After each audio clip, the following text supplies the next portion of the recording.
Hi hello friends, ఈరోజు video అందరికీ ఎంతో ఇష్టమైన గోబీ మంచూరియా. ఇందుకొరకు క్యాలీఫ్లవర్, కార్న్ఫ్లోర్, గరం మసాలా, అల్లం వెల్లుల్లి పేస్ట్, పసుపు, కారం, జీలకర్ర పొడి, అలాగే ధనియాల పొడి, ఇవన్నీ ఇంగ్రీడియంట్స్ అండి. తర్వాత క్యాలీఫ్లవర్ను శుభ్రంగా ఆకులు అవి కట్ చేసి ముక్కలుగా కట్ చేసుకోవాలి. స్టవ్ మీద వేడి నీళ్ళు పెట్టుకొని ఈ వేడి నీళ్ళలో ఈ గోబీని వేసి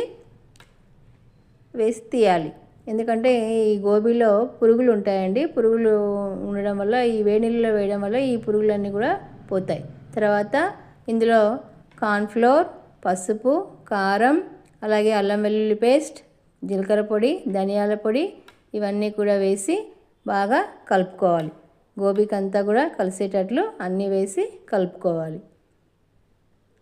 తర్వాత రుచికి తగినంత ఉప్పు కూడా వేసి బాగా కలుపుకోవాలి.